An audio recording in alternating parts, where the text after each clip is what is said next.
des bacs vient de fermer à moitié ses portes et je voudrais vous livrer le résultat que nous avons obtenu cette année.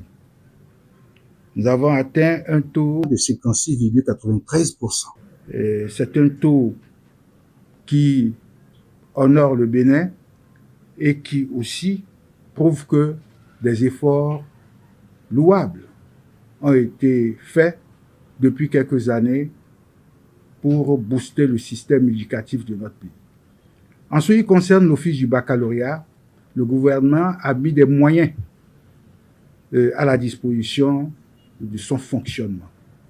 C'est ce qui nous a permis de faire quelques bons.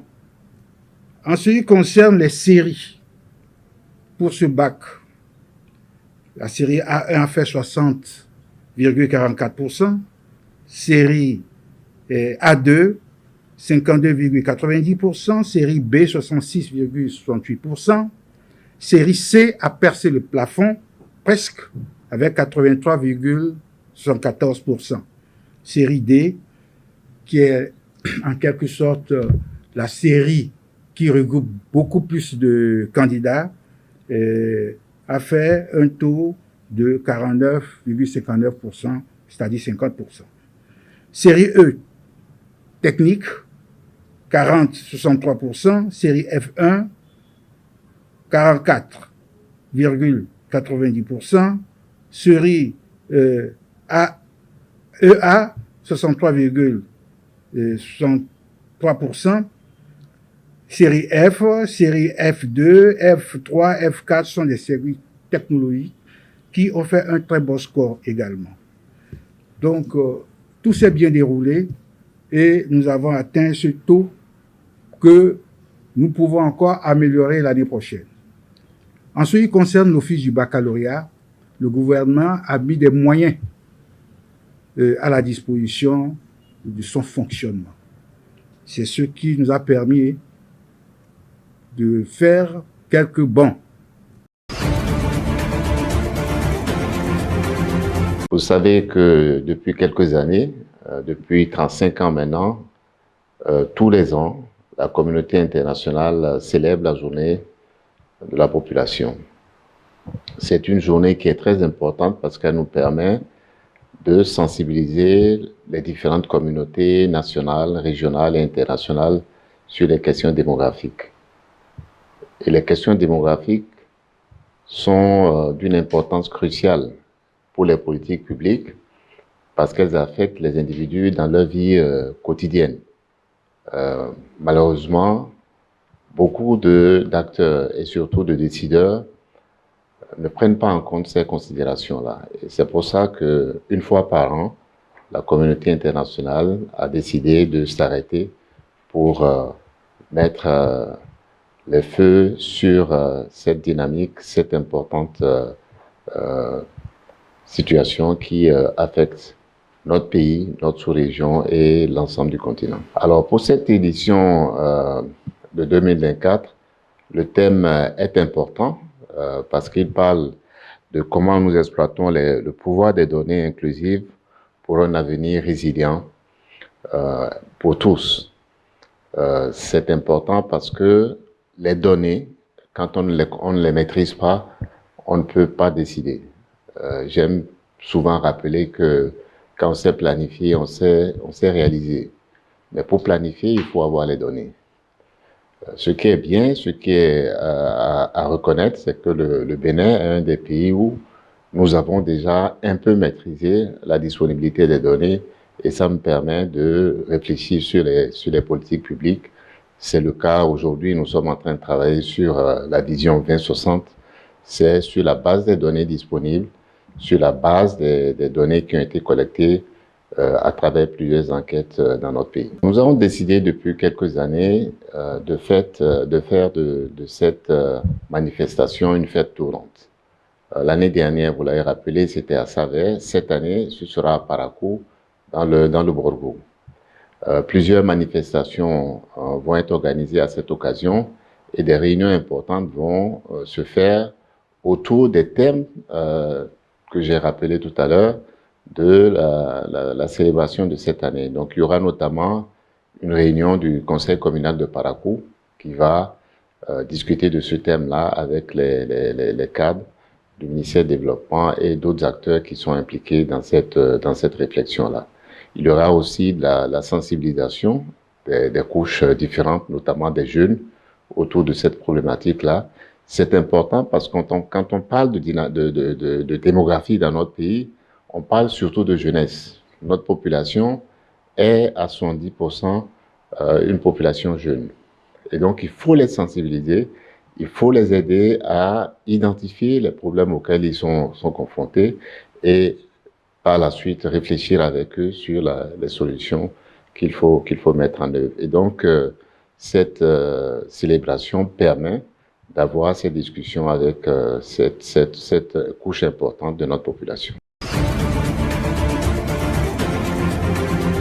La nouvelle année de l'Hégire, c'est ça que nous venons de rentrer dedans, c'est le mois lunaire. Et l'Hégire, quand on parle de l'Hégire, c'est le déplacement que notre prophète Mohammed sallallahu alayhi wa sallam, que les Français ont l'habitude de l'appeler Mahomet, c'est le déplacement qu'il a fait de la Mecque à Médine.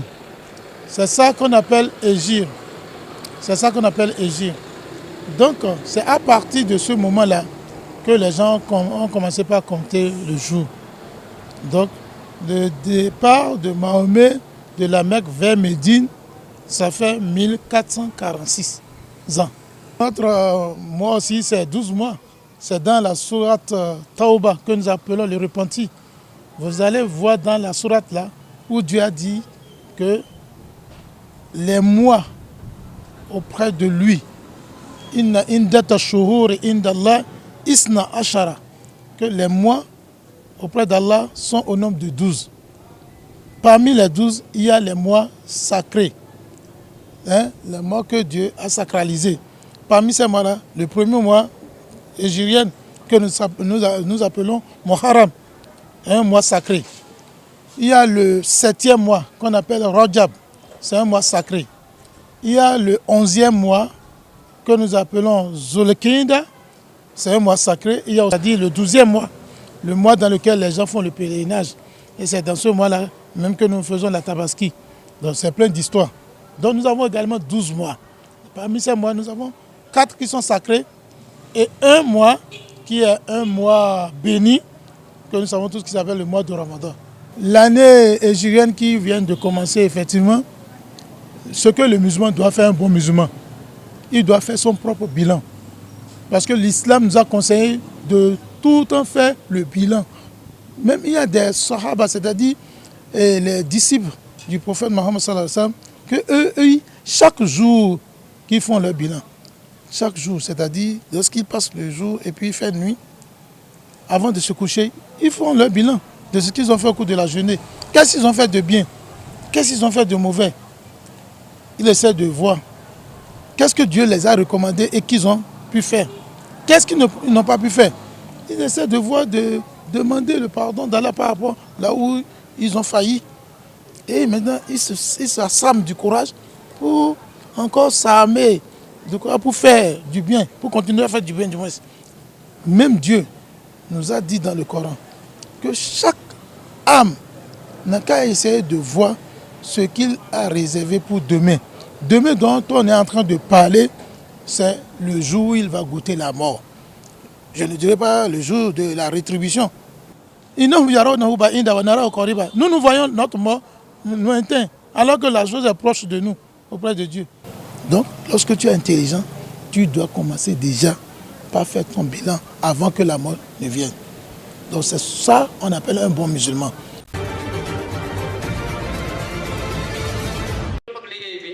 Le 10 juillet 2024 marque les 100 premiers jours de Bassirou Diomaye Faye à la tête du Sénégal.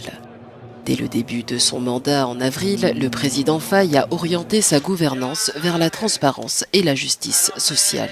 Son administration se concentre sur la lutte contre la corruption, la souveraineté économique et la réduction du coût de la vie. Les 3 premiers mois ont ainsi été marqués par des mesures importantes comme la baisse des prix des denrées alimentaires Le président sénégalais a aussi engagé des réformes dans la justice. Sur le plan international, il a favorisé la diplomatie de proximité avec des visites dans des pays voisins, puis en France. Il a aussi œuvré pour l'unité régionale au sein de la CEDEAO. Après 100 jours au pouvoir, le président Faye doit encore jongler entre ses promesses et les défis du chômage et les inégalités économiques.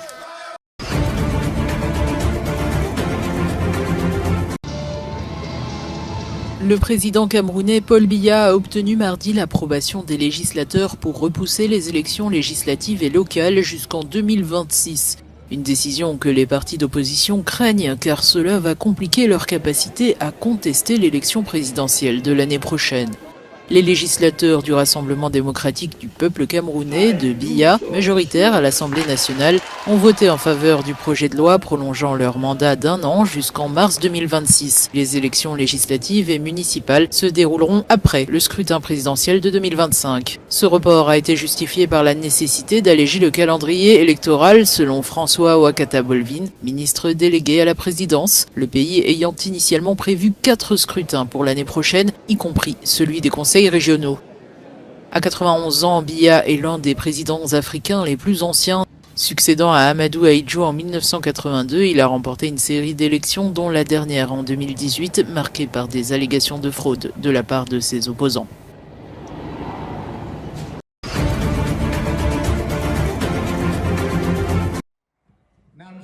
À l'approche des Jeux Olympiques 2024 de Paris, le Kenya se prépare avec des attentes élevées. Le pays envoie une équipe de 83 athlètes dans 6 disciplines, dont l'athlétisme, le rugby à 7 et la natation.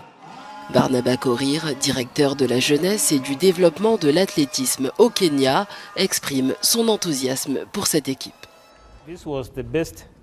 Ce sont les meilleurs essais que nous ayons jamais eus en termes d'organisation et de performance. C'est la première fois que nos athlètes réalisent des temps de niveau mondial, notamment aux 100 mètres.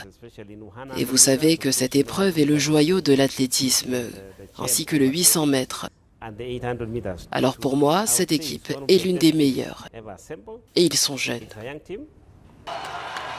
À l'exception des boycotts de 1976 et 1980, le Kenya a pris part à tous les JO depuis sa première participation en 1956 en tant que colonie britannique. Le Kenya est de loin le pays africain le plus performant dans l'histoire des Jeux Olympiques. Nous avons remporté plus de 100 médailles. Et nous sommes présents sur cette scène depuis la naissance de notre nation.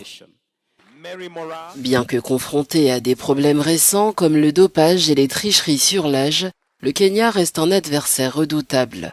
Barnaba Korir souligne l'importance de son pays sur le circuit olympique. Pour beaucoup, sans le Kenya, les Jeux olympiques ne seraient pas très intéressants, et sans l'Éthiopie aussi. Le monde entier attend beaucoup du Kenya. Et bien sûr, les Kenyans aussi. Avec une équipe jeune et prometteuse, notamment dans les épreuves du 100 mètres et du 800 mètres, les athlètes kenyans sont prêts à faire forte impression à Paris.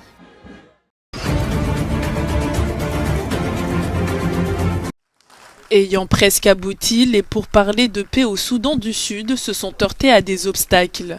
L'alliance du mouvement d'opposition du Soudan du Sud a déclaré qu'il serait inutile de signer un accord si la loi sur la sécurité nationale est promulguée par le président Salva Kiir. L'ONG Human Rights Watch a également appelé Salva Kiir à rejeter le projet de loi controversé, affirmant qu'il porterait atteinte aux droits de l'homme et renforcerait les violations des droits. Les pourparlers ont débouché sur un projet d'accord proposant de prolonger la période de transition du pays et de reporter les prochaines élections afin de permettre l'achèvement de la Constitution, ainsi que la mise en place de frontières entre les circonscriptions et d'une force de sécurité unifiée, comme cela avait été proposé lors des pourparlers de paix de 2018. L'accord de paix signé il y a 6 ans avait mis fin à une guerre civile faisant rage depuis 2013 en prévoyant la création d'un gouvernement d'union nationale avec Salva Kiir au poste de président et son rival Riek Machar comme vice-président, les deux hommes au centre de la guerre civile qui fit près de 400 000 morts et des millions de déplacés.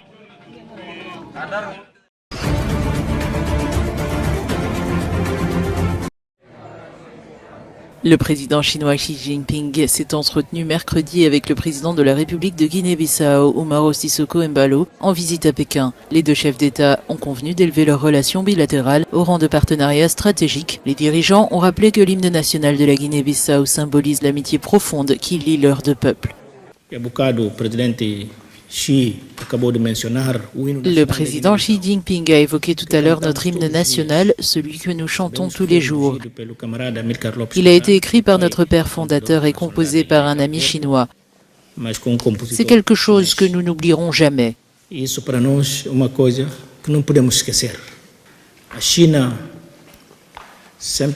Chine nous a soutenus avant et après la fondation de notre pays. Et nous avons toujours été solidaires de la Chine.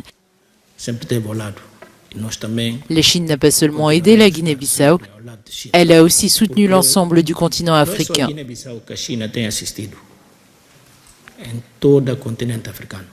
À l'invitation de Xi Jinping, le président de la République de Guinée-Bissau, Umaro Sissoco Embalo, sera en visite d'État en Chine jusqu'au 13 juillet.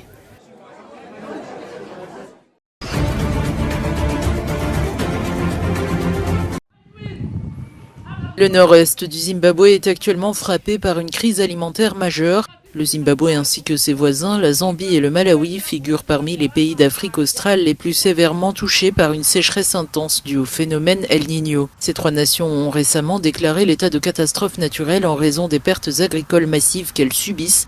Face à ces conditions climatiques extrêmes, les terres agricoles sont devenues infertiles, plongeant la population dans une profonde détresse.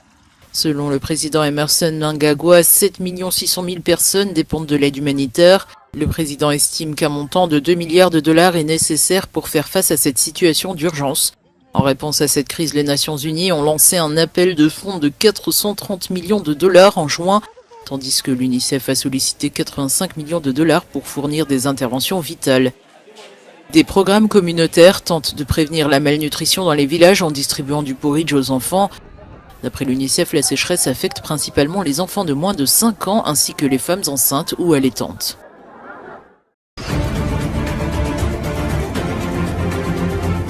Suite à l'annonce du retrait de l'accord controversé sur l'expulsion des migrants conclu avec le Royaume-Uni, le Rwanda a déclaré que l'accord ne prévoit pas de remboursement des fonds déjà versés par Londres. Arrivé au pouvoir après une victoire écrasante, le nouveau Premier ministre britannique a annoncé samedi la suppression du plan. Si le gouvernement du Royaume-Uni a décidé que voilà, c'est fini, le traité n'est plus applicable, le Rwanda constate la décision et la respecte. Il n'y a plus le Rwanda, comme je l'ai même expliqué, dès le départ, le Rwanda n'était pas demandeur. Donc c'est pas aujourd'hui que voilà que le traité a été mis, on a mis fin au traité, que le Rwanda va devenir demandeur. On reste comme on est, on garde notre philosophie. S'il y a quelqu'un à aider, on va l'aider. S'il y a une autre proposition qui vient pour essayer de résoudre ce problème d'immigration, on participera, on négociera, on examinera. Si c'est intéressant, on le fera. Mais par rapport à ce qui a été décidé par le gouvernement anglais, je pense que c'est fini. Le Rwanda ne va rien faire pour essayer de refaire vivre ce... Le nouveau Premier ministre britannique Keir Starmer a affirmé que le projet d'expulsion du précédent gouvernement conservateur était mort et enterré, alors que Londres a déjà versé 280 millions d'euros à Kigali dans le cadre de ce plan depuis que l'ex-Premier ministre Boris Johnson l'a annoncé en avril 2022.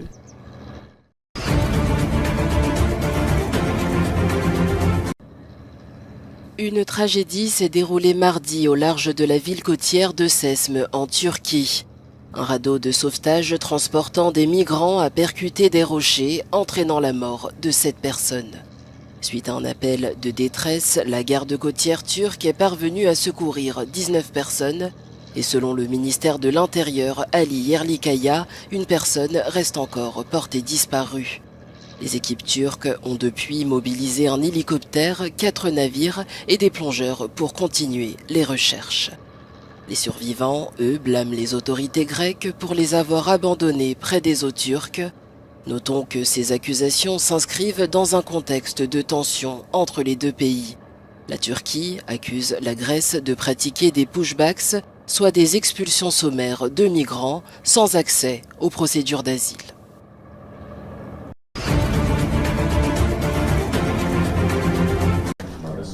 Les ministres des Affaires étrangères d'Égypte et de Jordanie ont vivement critiqué l'agression continue d'Israël dans la bande de Gaza après avoir tenu des pourparlers au Caire mercredi. Ils ont dénoncé les politiques israéliennes cherchant à déposséder les Palestiniens de leurs terres. Le ministre jordanien et moi-même avons souligné notre rejet total des politiques israéliennes systématiques visant à imposer au peuple palestinien une nouvelle réalité qui le force à fuir, à quitter ses terres et son pays. En fin de compte, cela conduit à liquider le cas palestinien et ce qu'il représente en éradiquant le principe de la terre contre la paix et l'idée même d'un pays et d'une nation palestinienne. Mercredi, l'armée israélienne a intensifié ses offensives à Gaza, appelant tous les Palestiniens à évacuer la ville et à se diriger vers le sud. Ces bombardements ont causé la mort de dizaines de personnes ces dernières 48 heures. Malheureusement, nous en sommes aujourd'hui au 278e jour de l'agression sauvage d'Israël sur Gaza. Au cours de cette agression, Israël a commis des crimes de guerre sans précédent dans l'histoire moderne, allant du meurtre d'enfants à celui de travailleurs humanitaires des Nations Unies, en passant par la destruction d'une communauté entière, ciblant des écoles, des hôpitaux, des mosquées, des églises. Ils ont transformé Gaza en un lieu dangereux pour tous les habitants, qu'il s'agisse d'enfants, d'hommes, de femmes ou de personnes âgées. Il s'agit là d'un défi de taille. Et nos efforts conjoints sont toujours nécessaires pour mettre fin à cette agression et à la crise humanitaire qui en découle et qui s'aggrave. En effet, les efforts diplomatiques se poursuivent avec des médiateurs internationaux rencontrant des responsables israéliens pour tenter de résoudre cette crise.